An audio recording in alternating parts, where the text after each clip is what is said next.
행운의 귀뚜라미.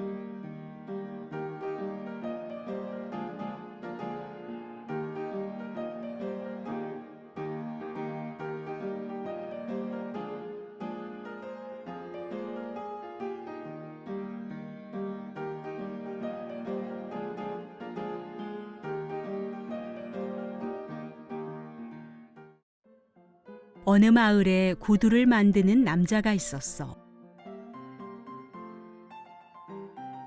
남자는 종종 사람들의 미래도 점쳐주곤 해서 마을 사람들은 남자를 귀뚜라미라는 별명으로 불렀지.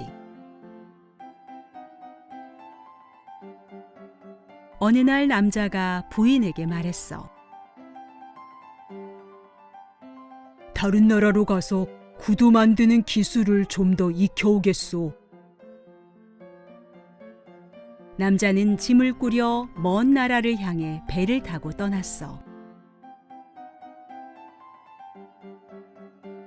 그러다 한 나라에 도착한 남자는 그 나라 왕이 사는 궁전을 지났지. 그때 마침 사람들이 수군대고 있는 소리를 들었어. 왕궁의 보물을 훔쳐간 도둑을 잡는 사람에게 후한 상을 준다지. 일단 궁으로 들어가서 내가 도둑을 잡아주겠다고 할까? 긴 여행으로 제대로 먹지 못하고 지쳐있던 남자는 왕에게 도둑을 찾아주겠다고 하고는 사흘 정도 맛난 음식이나 얻어먹어 보자 싶었던 거야. 저는 귀뚜라미라는 별명의 점쟁이입니다. 제가 도둑을 잡겠습니다. 남자는 궁에 머물며 극진한 대접을 받았는데 궁의 하인 하나가 맛난 음식을 가득 차려 남자에게 가져왔어. 그런데 사실 이 하인은 왕궁의 보물을 훔쳐간 새 하인 중에 하나였지.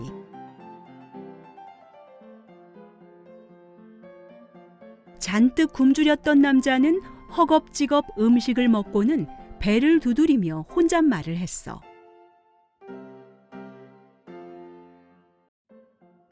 아, 잘 먹었다. 셋 중에 하나가 이제 끝났군. 사흘 중에 하루가 갔다는 뜻이었는데 남자의 말을 들은 하인은 깜짝 놀라서 다른 도둑 하인 둘에게 말했어.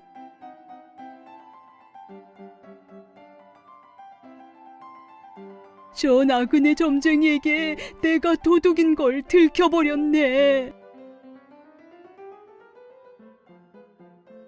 다음 날에도 그 다음 날에도 배불리 먹고 똑같은 혼잣말을 하는 남자에게 놀라 나머지 두 도둑 하인들도 큰일 났다 싶었어.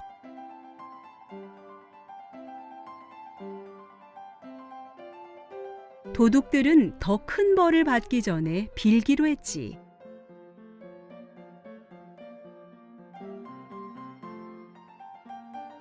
제발 살려주세요. 왕궁 앞들의 나무 아래 보물을 숨겨 놓았습니다.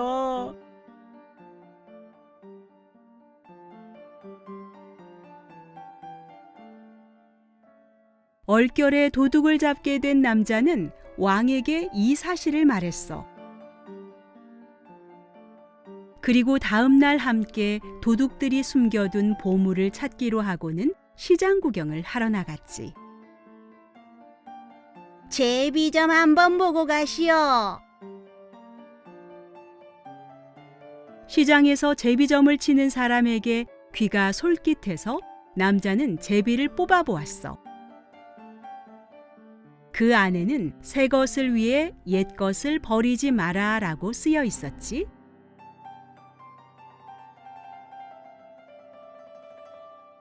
다른 제비는 어떤 말이 쓰여 있을까 궁금해진 남자가 다시 제비를 뽑아봤는데 이번에는 나에게 상관없는 일은 묻지 말아라 라고 쓰여 있었지. 고개를 갸우뚱하면서 마지막으로 한 번 더 제비를 뽑는데 확실하지 않은 소문은 믿지 말아라 라고 쓰여 있었단다.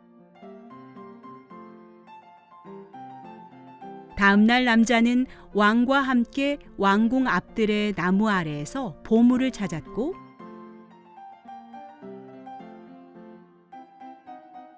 왕은 남자에게 금은 보화를 가득 실은 나귀와 타고 갈 말, 하인을 주었어.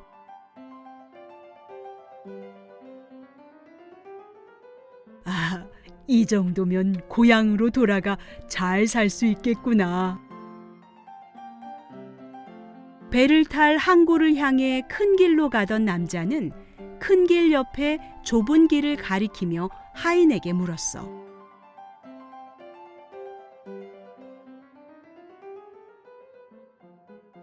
저 길은 어디로 통하는 길인가? 저 길은 항구로 가는 지름길입니다.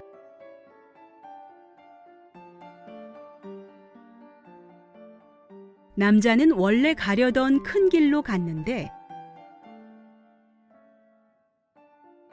사실은 남자가 금은 보화를 가득 싣고 떠났다는 것을 안 도적무리가 좁은 길 옆에서 기다리고 있었지. 새 것을 위해 옛 것을 버리지 말라는 말이 맞았던 걸까? 남자는 무사했어. 배를 타고 다른 나라를 거쳐가야 했던 남자는 그 나라의 왕궁에 머물게 되었어. 왕이 초대한 식사 자리에는 웬 검은 개 한 마리가 있었지. 이상한 생각이 들었지만 갑자기 나와 상관없는 일은 묻지 마라는 제비점이 떠올라 조용히 식사만 했어. 그런데 순간 검은 개는 사라지고 한 아가씨가 그 자리에 있는 게 아니겠어? 왕은 기뻐하며 남자에게 말했어. 고맙소. 공주가 못된 마녀의 마법에 걸려 개가 되었는데 누구도 개에 대해 묻지 않으면 풀리는 마법이었다오. 왕은 남자에게 또 금은 보화를 잔뜩 주었지. 남자는 다시 고향을 향해 배를 타고 떠났어. 고향 근처까지 온 남자가 시장에서 가족들과 함께 먹을 커다란 물고기를 사려는데 상인이 말했어.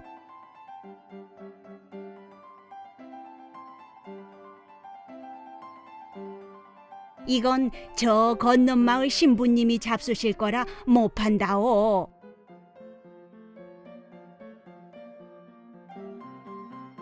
할 수 없이 빈손으로 고향 동네에 들어선 남자는 마을에 결혼식이 있다며 떠들썩한 모습에 이상한 상상을 했어. 혹시 내가 떠나 있는 동안 아내가 재혼을 하는 건 아닐까?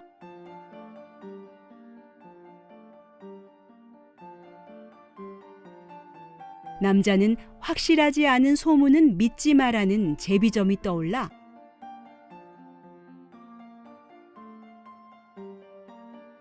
묵묵히 집으로 돌아갔는데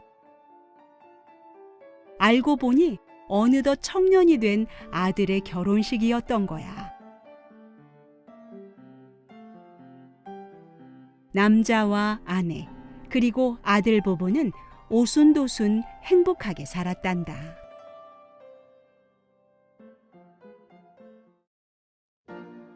사람 주변의 다양한 곳에 사는 곤충은 이야기 속의 남자는 어떻게 보면 참 운이 좋지. 그래서 아마도 귀뚜라미라는 별명을 얻은 걸지도 몰라. 귀뚜라미는 동양이나 서양의 옛 이야기 속에서 종종 행운을 상징하거나 영리함을 뜻하는 동물로 표현되거든.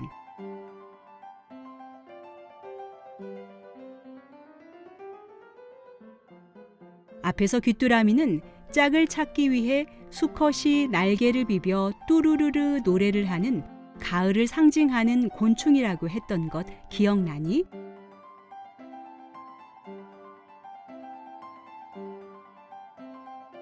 사실 귀뚜라미는 메뚜기 무리에 속하는 귀뚜라밋과 곤충을 통틀어 말해.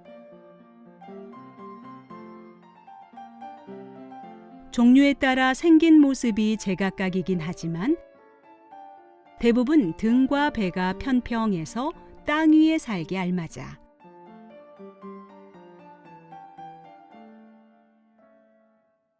몸 색깔도 땅색과 비슷한 흑갈색을 띠는 것들이 많고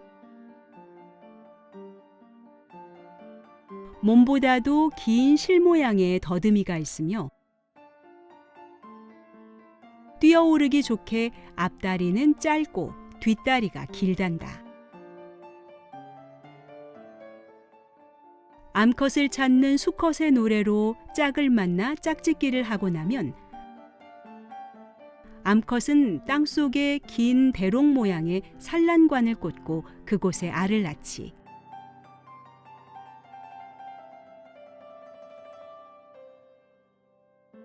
우리나라에 사는 귀뚜라미들은 대부분 땅속에 알을 낳는데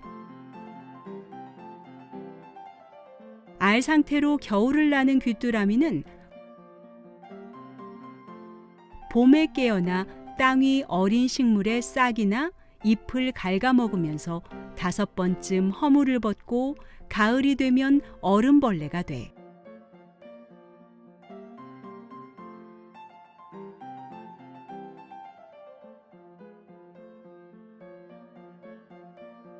귀뚜라미는 습기가 많고 어두운 곳을 좋아해서 주로 돌 아래나 풀숲 등에 서식하는데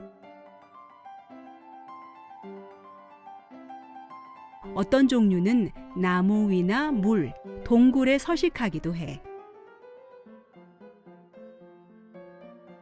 또 개미집 귀뚜라미처럼 개미집에 얹혀 사는 귀뚜라미도 있어.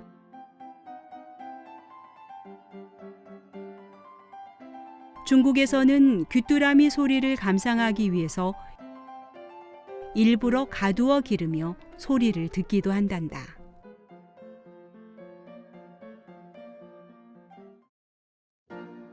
나는 모습으로 날씨를 미리 점칠 수 있는 새는 이야기 속의 남자가 시장에서 본 제비점은 흔히 제비뽑기, 다른 말로는 추첨이라고 말하는 것이야. 제비뽑기는 여러 개의 종이 조각이나 나무 조각 중에서 하나를 뽑아서 그 안에 있는 내용대로 사람의 운명이나 승패 등을 정하던 놀이야. 그런데 왜 하필 이름이 제비일까? 우리가 흔히 아는 강남 갔다 봄이 되면 돌아온다는 새 제비와는 상관없이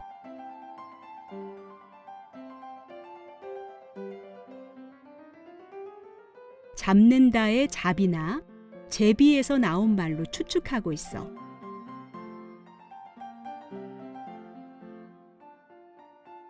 그런데 봄이 오면 남쪽에서 우리나라에 날아와 알을 낳고 새끼를 기르다가 가을이면 다시 먼 남쪽으로 날아가는 새. 제비를 통해서도 미리 예측이 가능한 것이 있다는 걸 알고 있니? 제비는 사람이 사는 집의 처마 밑에 밥그릇처럼 둥그런 둥지를 짓고 살면서 농사에 해를 끼치는 벌레를 많이 잡아먹으며 살던 새야.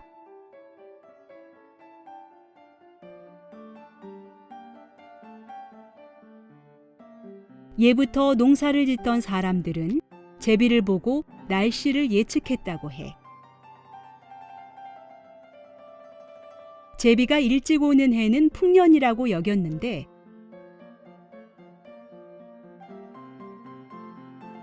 계절이 빨리 진행된다는 건 기온이 높아 작물이 빠르게 성장하므로 풍년이 들기 쉽겠다고 여긴 거야.